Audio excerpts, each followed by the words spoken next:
ശിവ ഒന്ന് പെട്ടെന്ന് റെഡി ആയിക്കും.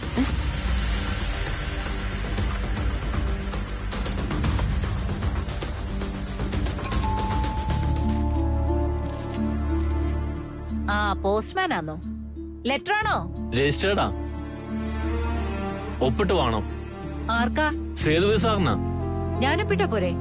അതുപോരാ, സാറിന്റെ ഒപ്പിടണം. വിളിക്കാം. ഒന്നും ചേട്ടത്തി, ചേട്ടനൊന്ന് വിളിച്ചേ, രജിസ്റ്റേർഡ് കത്തുണ്ടെന്ന്. രജിസ്റ്റേർഡാ, ഇൻഷുറൻസിന്റെയോ മറ്റോ ആയിരിക്കും.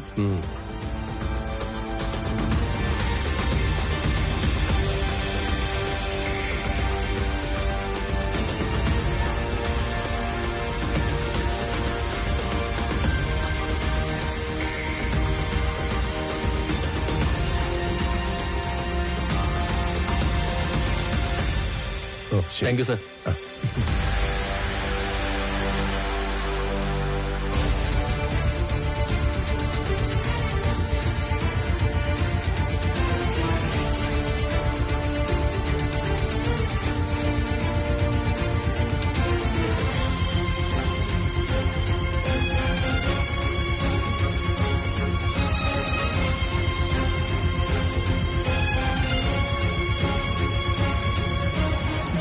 എവിടുന്നാ പപ്പ? വക്കീൽ നോട്ടീസാ. വക്കീൽ നോട്ടീസോ? എന്താ പപ്പ? മക്കളെ രണ്ടുപേരും ഒന്ന് വിളിക്കേ. എന്തു പറ്റി? വരാൻ പറ.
പപ്പ കാത്തിരിക്കാൻ തുടങ്ങിയിട്ട് കുറെ നേരമായി. നിനക്കെന്താ മുറിയിൽ ഇറങ്ങി വരാൻ ഇത്രയും താമസം? പോട്ടെ മഞ്ജു, എപ്പ വരണമെന്നും എങ്ങനെ വരണമെന്നും ഇവന് നല്ല നിശ്ചയമുണ്ടല്ലോ.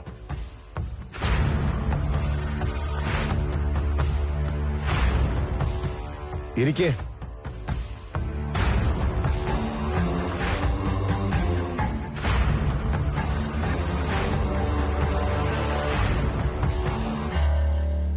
അപ്പൊ ഈ വക്കീൽ നോട്ടീസ് വന്നെന്ന് പറഞ്ഞിട്ട് എന്താ സംഭവം?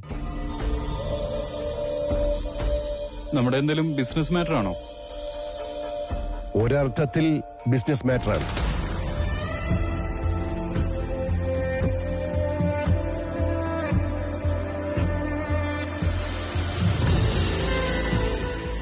നീ ഇരിക്കേ.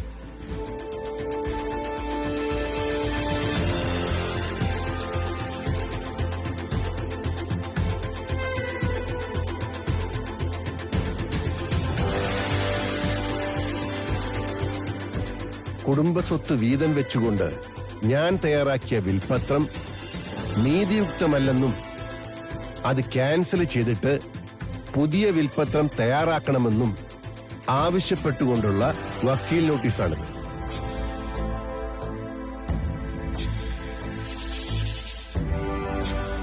അല്ലാത്ത പക്ഷം നിയമ നടപടികൾ സ്വീകരിക്കുമെന്ന്.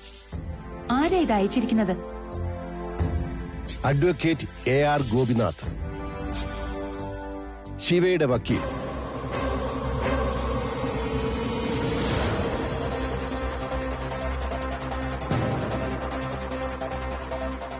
അതായത് എന്റെ മകൻ ശിവകുമാർ സേതുപതിയാണ് എന്റെ പേരിൽ വക്കീൽ നോട്ടീസ് അയച്ചിരിക്കുന്നത്. ശിവ, പപ്പ എന്തായി പറയുന്നത്? വക്കീൽ നോട്ടീസ് ആണെന്ന് പപ്പ പറഞ്ഞത് കേട്ടില്ലേ? ഇനി മമ്മിയോടായിട്ട് ഒന്നുകൂടെ പറയണോ?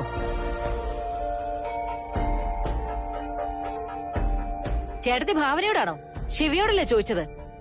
നീ മറുപടി പറയടാ. വിഷയം എന്താണെന്ന് പപ്പ പറഞ്ഞു കണ്ടില്ലേ? ഇനിയൊരു വിശദീകരണം ആവശ്യമുണ്ടോ? ചേട്ടൻ നമ്മളിത് നേരത്തെ സംസാരിച്ച് ക്ലിയർ ചെയ്തേക്കുന്ന കാര്യമല്ലേ? ഇപ്പൊ എന്താ? നിനക്ക് ക്ലിയർ ആയി കാണും, കാരണം ഞാൻ അനുഭവിക്കേണ്ട മുതൽ കൂടി നിന്റെ പേരിലായില്ലേ. പക്ഷെ എനിക്ക് ക്ലിയർ ആയിട്ടില്ല. അതിന് നീ പപ്പയ്ക്ക് വക്കീൽ നോട്ടീസ് അയച്ചെന്തിനാ? അല്ലാതെ സംസാരിച്ച എങ്ങും എത്തില്ല എന്ന് അറിയാവുന്നതുകൊണ്ടാ. വിൽപ്പത്രം എഴുതിയ സമയത്ത് ഞാൻ നേരിട്ട് ചോദിച്ചല്ലേ. അപ്പൊ എല്ലാം തന്റെ ഇഷ്ടപ്രകാരമാണെന്നും അതിന് മാറ്റം ഉണ്ടാവില്ലെന്നല്ലേ പപ്പ പറഞ്ഞത്? കൂടുതൽ സംസാരിച്ച ഈ വീട്ടിൽ നിന്ന് ഞങ്ങളെ ഇറക്കി വിടുന്ന സൂചിപ്പിച്ചില്ലായിരുന്നു. ഇപ്പൊ വിഷയം എന്തുവാ ഏട്ടാ? എനിക്കൊന്നും പിടികിട്ടുന്നില്ല. ഒറ്റ സെന്റൻസിൽ പറഞ്ഞാൽ സൊണാലിയിലെ സ്വത്ത് ഓഹരി വെച്ചതിൽ ഞാൻ നീതി പുലർത്തിയിട്ടില്ല എന്ന്. അതാണ് ശിവയുടെ വാദം. അതിലെന്താ സംശയം? നീതി കിട്ടി, പക്ഷെ എനിക്കല്ല, ഇവനും ആ അനാഥ പെണ്ണിനും. അനാഥയോ? അവളിപ്പോ കോടീശ്വരിയല്ലേ, നമ്മളൊന്നും മിണ്ടാൻ പാടില്ലല്ലോ. സ്വത്തവകാശ നിയമത്തിന്റെ കൂട്ടുപിടിച്ചാണ് ശിവ ഈ നോട്ടീസ് അയച്ചിരിക്കുന്നത്. ഇതിൻ പ്രകാരം കുടുംബനാഥനായ എനിക്ക് ഞാൻ സമ്പാദിച്ച സ്വത്തുക്കൾ എനിക്കിഷ്ടമുള്ളതുപോലെ മക്കൾക്ക് കൊടുക്കാം. എന്നാൽ കുടുംബ സ്വത്തിന്റെ കാര്യത്തിൽ മാനദണ്ഡം വേറെയാണ്. എനിക്ക് എന്റെ പിതാവിൽ നിന്ന് കിട്ടിയതാണ് ഈ സൊണാലി ബംഗ്ലാവും ഇത് നിൽക്കുന്ന 1 ഏക്കർ സ്ഥലവും. എന്റെ പിതാവെന്ന് പറയുമ്പോൾ ശിവകുമാർ സേതുപതിയുടെ മുത്തശ്ശൻ നൽകിയ കുടുംബസ്വത്തിൽ ശിവയ്ക്കും അവകാശമുണ്ട്. അത് കിട്ടണം. അല്ലെങ്കിൽ ഈ വിൽപ്പത്രമനുസരിച്ചുള്ള സ്വത്ത് വിവരണത്തിന് സ്റ്റേ ഉണ്ടാവും. ആർക്കും ഒന്നും കിട്ടാൻ പോകുന്നില്ല. വയസ്സുകാലത്ത് എനിക്ക് കോടതി കയറി ഇറങ്ങേണ്ടി വരും. അത്രയേ ഉള്ളൂ. ചേട്ടൻ എത്ര കോമൺ സെൻസ് ഇല്ലേ? ഈ പ്രായത്തിലും പപ്പ ഒരു ബിസിനസ് ടൂർ കഴിഞ്ഞു വന്നിരിക്കുകയും അതൊക്കെ ആർക്ക് വേണ്ടിയിട്ടാ? നമ്മള് മക്കൾക്ക് വേണ്ടിയിട്ടല്ലേ? മക്കൾക്ക് വേണ്ടിയാന്ന് അങ്ങനെ പൊതുവായിട്ട് പറയാതെ ചില മക്കൾക്ക് വേണ്ടിയാന്ന് അണ്ടർലൈൻ ചെയ്ത് പറ.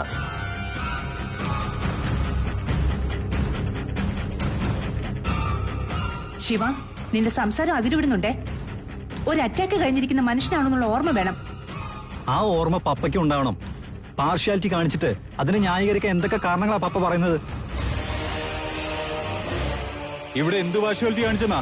അങ്ങനെയാണെങ്കിൽ എനിക്കും ചോദിക്കാനുണ്ട്. ചേട്ടൻ വലിയ ഡയലോഗ് അടിക്കുന്നുണ്ടായിരുന്നല്ലോ.